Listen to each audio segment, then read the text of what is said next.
आरबीआयने new India बँकेवर निर्बंध लादले आणि अगदी कालपासून त्यांचे जे ठेवीदार आहेत त्यांच्यामध्ये एक पॅनिक सिच्युएशन तयार झालेली आहे।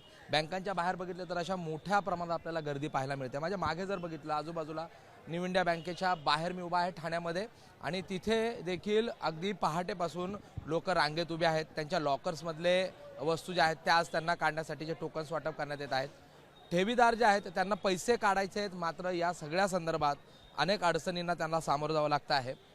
ही बँक ज्यावेळेस तिच्यावर निर्बंध लादले गेले, नेमकं बँकेमध्ये काय झालेलं आहे, लोकांना त्यांच्या ठेवीदारांना त्यांचे पैसे कसे मिळू शकतात का, किंवा या सगळ्या जे काही या बँकेमध्ये घोटाळा झालेला आहे या सगळ्याची कारणं काय, या संदर्भात बोलण्यासाठी माझ्याबरोबर बँक तज्ज्ञ विश्वास उडगी सर माझ्याबरोबर आहेत। सर, कालपासून ह्या सगळ्या पॅनिक सिच्युएशनला यांच्या ठेवीदारांना सामोरं जावं लागतं आहे, नेमकी न्यू इंडिया बँकेत झालंय काय? परवा रात्री रिझर्व्ह बँक ऑफ इंडियाने एक नोटिफिकेशन काढलं आणि या बँकेवरती निर्बंध आणले। हे 6 महिन्यासाठी निर्बंध आहेत। मी त्याच दिवशी मला हे कळलं की हे दर आठवड्याला एक कोऑपरेटिव्ह बँक बंद करणं हे सरकार आणि आरबीआयचं धोरणच ठरलेलं आहे। कोऑपरेटिव्ह बँकांना मरायला सोडलेलं आहे असं माझं विधान आहे। आता या बँकेमध्ये गेली 5 वर्ष घोळच चालू आहे। त्या घोळामध्ये कोण कोण आहे त्याच्यामध्ये मला इंटरेस्ट कमी आहे। यांचं बॅलन्स शीट मी तपासलेलं आहे। 30 लाखाचं नुकसान 22-23च्या बॅलन्स शीटमध्ये असताना ही बँक ठेवीदारांना आरबीआय काहीच कळवत नाही। यांच्या वेबसाईट आहेत आरबीआयच्या, त्यामुळे आरबीआय पण फार हुशार याच्यातला भाग नाही आहे। रेग्युलेटर म्हणून, सुपरवायझर म्हणून आरबीआय आपल्या कामामध्ये कुचकामी आहे। त्यांनी परवा रात्री सांगितलं। मी त्यानंतर एक व्हॉट्सअप ग्रुप तयार केला। आता व्हॉट्सअप ग्रुपमध्ये इथलेच 450 लोक आहेत। माझा मुद्दा असा, कोणी किती घाण केली याच्यापेक्षा रिझर्व्ह बँक ऑफ इंडियाने निर्बंध आणले, 6 महिन्यानंतर त्याचा रिव्ह्यू घेतील। त्यात नेमकं काय होईल? आता ही जी लाईन लागली आहे ना, ही फक्त ज्यांचे लॉकर्स आहेत त्या लॉकर्स ऑपरेशनसाठी लाईन आहे। त्यांना बाकी काही ट्रान्झॅक्शन करता येणार नाहीत। लॉकरमधले पैसे, यांची चावी, बँकेची चावी, पैसे मिळतील। लॉकरमध्ये जे काय असेल ते त्यांचं ते काढून घेतील। लोकांचा विश्वास उडालेला आहे। हा पहिला भाग झाला। दुसरा भाग, कर्ज व्यवहार बंद आहे, आणखीन सगळे व्यवहार बंद आहेत। म्हणजे बँकिंग व्यवसायाच्या परिभाषेत बंद आहे। पण बँकेचं लायसन रद्द झालं आहे का? आरबीआयने ते नाही केलं। आरबीआय काय म्हणते की आम्ही 6 महिन्यानंतर रिव्ह्यू घेऊ। आता तुम्ही मला सांगा, आरबीआयने असंही म्हटलं आहे की या ठेवीदारांना आम्ही 5 लाख देऊ। मला असं वाटतं हे 5 लाख देऊ असं म्हणणं याचं मी स्वागत करतो, पण आरबीआय देऊ शकते का? तर कायद्याने देऊच शकत नाही। मी या सगळ्या लोकांना हे सांगू इच्छितो, इथे तुम्ही सगळे सुशिक्षित आहात, तुमचे भरपूर पैसे इथे आहेत।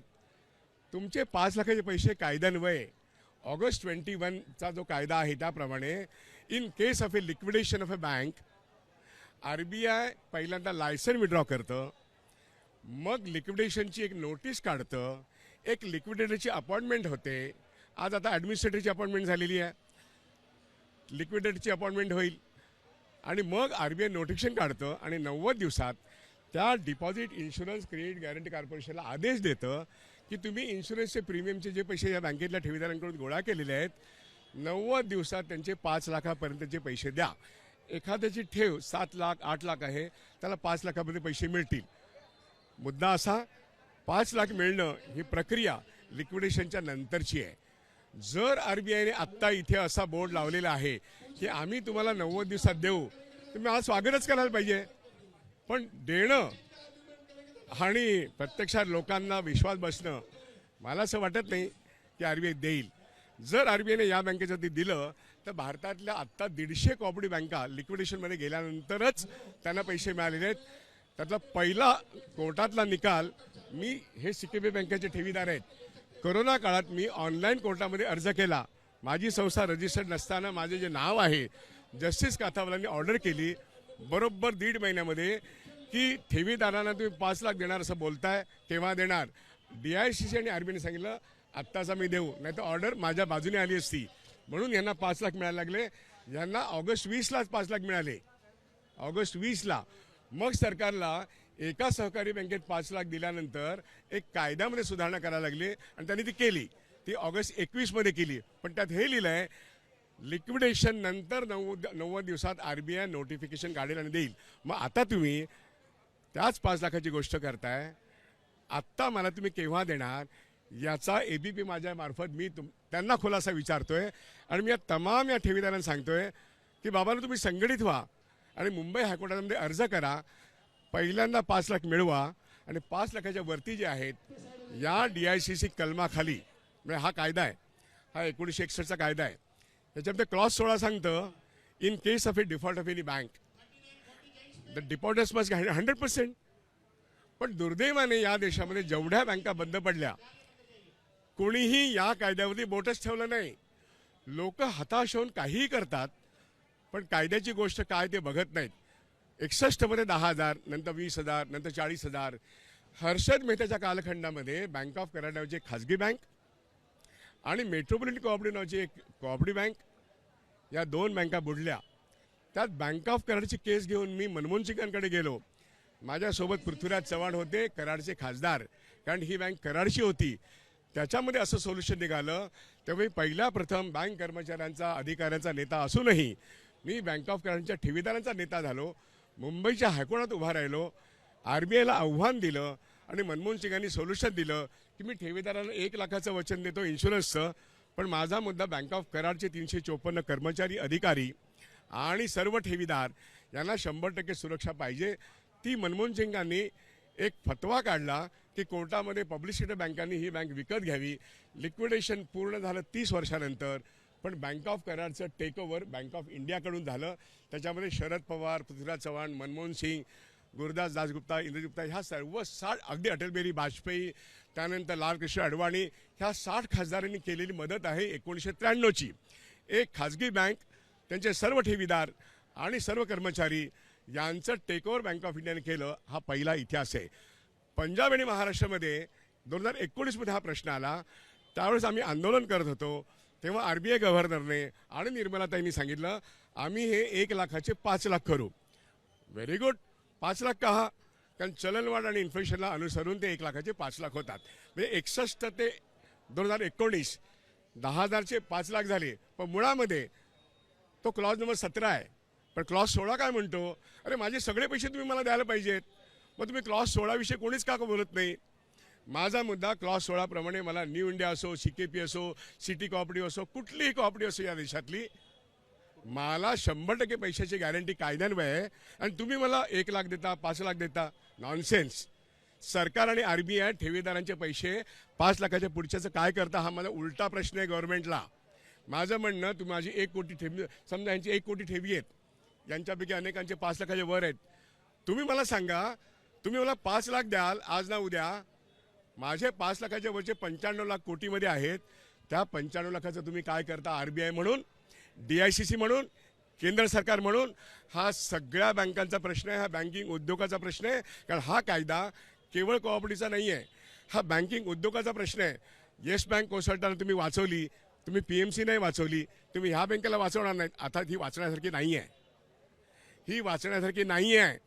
याच्या बॅलन्स शीटच्या तपशिलात मी आत्ता जात नाही. माझा कन्सर्न ह्या तमाम साधारणपणे 2 लाख ठेवीदार आहेत. या ठेवीदारांना तुम्ही सांगता की मी 5 लाख पैसे देऊ, 90 दिवसात देऊ, पण बँकेचं लायसन्स 6 महिन्यानंतर जाणार आहे. मग लायसन न जाता तुम्ही देणार असाल तर मी त्याचं स्वागत करतो ना. पण मला उद्याच्या उद्या तुम्ही खुलासा करा रिझर्व्ह बँक ऑफ इंडिया म्हणून, तुम्ही या न्यू बँक ऑफ इंडियाच्या काउंटरवरती DICCचा माणूस बसवून माझे इन्शुअर्ड रक्कम 5 लाखामध्ये कधी देणार. नाहीतर मी मुंबई न्यायालयामध्ये ह्या सर्वांच्या वतीने पुढच्याच आठवड्यामध्ये मी एक केस दाखल करतोय. माझ्या 6 केसेस आहेत, 5 लाख सर्वांना मिळवून दिलेले आहेत. पहिली जिंकलेली केस म्हणजे CKP, त्यानंतर 6 बँका आहेत. माझा मूळ प्रश्न CKPचा सुप्रीम कोर्टात आहे आणि तिथे बेंचच बसत नाही आहे. या देशातली न्यायालयं सिनियर सिटीजनचे पैसे कसे हडप केले जातात याविषयी अनभिज्ञ नाही आहे, पण बेदरकार मात्र आहे, असं मी जाहीरपणे तुमच्या माध्यमातून सांगतो. या देशातल्या बँकिंग सिस्टममध्ये 280 लाख कोटी रुपये आहेत आणि ह्या बँकेच्या ठेवी 2583 कोटीच आहेत. पण संपूर्ण बँकिंग सिस्टममध्ये इन्शुरन्सच्या नावाखाली प्रत्यक्षात इन्शुअर्ड डिपॉझिटर हा 50% सुद्धा नाही आहे. पण या बँकेमध्ये कदाचित 5 लाखाखाली तो 90% असेल, पण वरच्या 10%चे पैसे यांच्या बापाचे नाहीत, ते ह्या सर्व ठेवीदारांचे आहेत. ते त्यांच्या कष्टाचे आहेत, ते त्यांच्या घामाचे आहेत. ते पैसे त्यांना मिळायला पाहिजेत. 5 लाखाच्या पैशांचा हक्क यांचाच आहे. 5 लाखाच्या खालच्या जर पैसे तुम्ही देता, मेहरबानी करत नाहीत, पण देत असाल तर 90 दिवस केव्हापासून तुमचे सुरू होतील असा जाहीर प्रश्न तुमच्या माध्यमातून विचारतोय. आणि अनेक असे बँकिंगमधले प्रश्न आहेत की RBIचं धोरण पारदर्शक नाही आहे. आणि म्हणून मी तुमच्यापुढे, तुम्ही जेव्हा विनंती केली, मी आलो काल, मी ABP हिंदीला हे सगळं समजावून सांगितलं आहे. याच्यावरती मी अनेक माध्यमातून बोललेलो आहे. पण आत्ता हा कळीचा प्रश्न आहे की ही बँक कोणी नासावली. I am least bothered. पण ह्या लोकांना 90 दिवसात पैसे द्या हे सांगण्याकरता मी कोर्टात जाईन आणि रस्त्यावरची लढाई करेन. उद्या केशव गोरे ट्रस्टला सकाळी 10:30 मीटिंग आहे आणि ठाण्यामध्ये, मुलुंडमध्ये, घाटकोपरला सर्व ठिकाणी या आठवड्यात मिटिंगा लागतील. जेवढ्या लवकर लोक समजून घेतील, कारण सुशिक्षित माणसं खूप आहेत पण त्यांना नेमका कायदा माहीत नाही. या देशातली रिझर्व्ह बँक ही रेग्युलेटर आहे आणि DIGC ही त्याची सबसिडरी कंपनी आहे. तुम्हाला मी सांगतो 2 लाख कोटीपेक्षा जास्त प्रीमियम DIGCकडे आहे, पण ही बँक वाचू शकत नाही. हा पैसा कोणाचा आहे? ठेवीदारांच्या प्रीमियममधून 2 लाख कोटी त्यांच्याकडे जमले आहेत, पण ही बँक त्यांना वाचवायची नाहीत, ही त्यांना मरायला सोडायची आहेत. आणि एका मागोमाग दर आठवड्याला एक सहकारी बँक या देशामध्ये बंद होत आहेत. गेल्या 25 वर्षात 450 सहकारी बँका ह्या बुडवण्यात आलेल्या आहेत आणि बुडल्या आहेत. जे दोषी आहेत त्यांना सजा होते की नाही होत, पण आमच्या पैशाचं काय?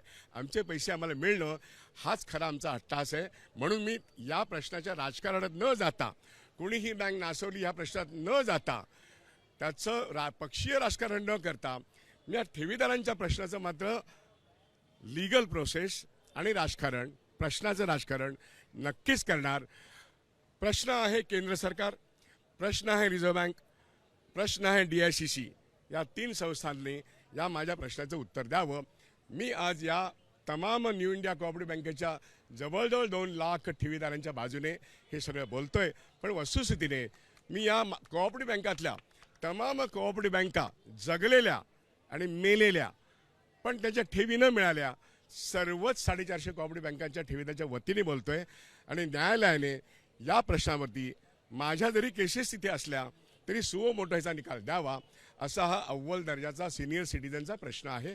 थँक्यू. उडगी सर, महत्त्वाचं म्हणजे तुम्ही वारंवार हा उद्योग करता, एक गोष्ट बोलताय. हां, आणि हा महत्त्वाचा प्रश्न होता की कोऑपरेटिव्ह बँकांना मरण्यासाठी सोडलं गेलेलं आहे असं तुम्ही म्हणताय. नेमकं या मागचं कारण काय वाटतं की या बँकांना मरण्यासाठी का सोडलं जातंय? मुद्दा असा की 25 वर्ष मी बोलतोय, म्हणजे मी सरकार ब सरकार काहीच बोलत नाही. एक वैद्यनाथन कमिटी नावाची कमिटी RBIने नेमली होती की सहकारी बँकांच्या सुधारासाठी. पहिल्या टप्प्यामध्ये जेव्हा आम्ही खूप आरडाओरडा करायला लागलो, मी खूप लिहायला लागलो, खूप बोलायला लागलो, तेव्हा मोठ्या सहकारी बँकांनी छोट्या सहकारी बँका घ्यावा असं धोरण RBIने घेतलं. मला क्षणभर बरं वाटलं. सारस्वत बँकेने 7-8 बँका घेतल्या, शामराव विठ्ठलने 7-8 घेतल्या. असं करत करत 50-60 बँका छोट्या या मोठ्या सहकारी बँकांनी घेतल्या. चांगलं झालं. त्या ठेवीदार वाचले, काही लोकांच्या नोकऱ्या पण वाचल्या. पण 2010 नंतर कुठचीही सहकारी बँक, मोठी सहकारी बँक तयार नाही. RBIचं धोरण गडबड बनलं.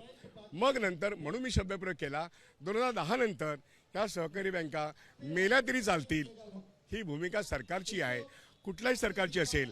पण असं दिसतंय बँक बंद करा, पूर्वी 1 लाख देत होते, आता 5 लाख द्या, बाकीचे पैसे कुठे जातात याच्यावरती मी तपशिलात बोलू शकेन.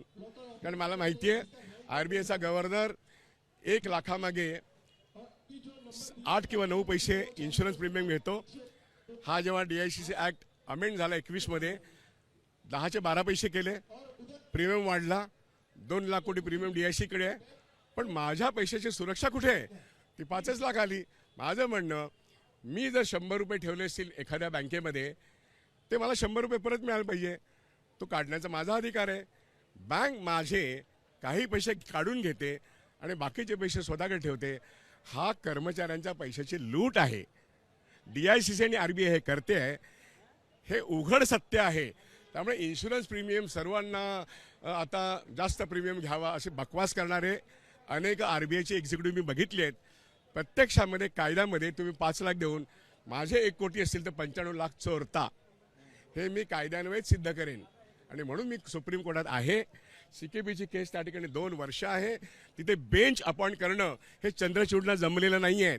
महाराष्ट्र सरकारचा ते निकाल लावू शकले नाहीत, पण ठेवीदारांचा पण निकाल लावत नाहीत. हा लॉ पॉईंट आहे आणि म्हणून मी तुमच्या पुढे मांडतोय. उडगी सर, ह्याच बँकेकडे येतो. काय असं घडलं? तुम्ही म्हणताय मी बॅलन्स शीट पाहिली आहे त्या बँकेची, काय असं घडलंय की या बँकेच्या साधी गोष्ट आहे, सर्व बँकांमध्ये, सहकारी बँकांमध्ये जेव्हा मी बँकर आहे, तुमच्या ठेवी आहेत माझ्याकडे, मी तुमच्या ठेवीतून कर्ज देतो, मला त्यातून इंटरेस्ट इन्कम मिळतं, म्हणजे व्याजाचं उत्पन्न मिळतं. मी तुमच्या ठेवीमधून एका ठिकाणी, 2 ठिकाणी, 10 ठिकाणी गुंतवणूक करतो, तिथे मला इन्व्हेस्टमेंट इन्कम मिळतं. माझं इन्व्हेस्टमेंट इन्कम आणि माझं इंटरेस्ट इन्कम याच्यातून मी माझ्या बँकेचा खर्च भागवतो आणि माझ्या नफ्यातून मी नफा कमवतो, सगळा खर्च वजा करता. हे झालं बँकिंग. इथे गेल्या 5-10 वर्षातच, त्याच्या आधीसुद्धा कर्ज बुडीत होण्याचं प्रमाण अन्य सहकारी बँकांमध्ये जसं आहे, इथे पण आहे.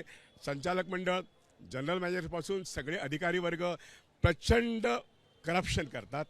यातून बुडीत कर्जाचा टक्का माझ्या अंदाजाने 12 ते 15%. 5%च्या पुढे तुम्ही गेलात तर तुम्ही मेलातच. पण इथे 15%मध्ये RBI थांबतं, ते ऑडिट करतात, 3 वर्षाचे बॅलन्स शीट बघतात. मी तुम्हाला मगाशी सांगितलं, या बँकेचा 30 कोटीचा लॉस आहे 2 वर्षापूर्वी, म्हणजे 22-23चं बॅलन्स शीट.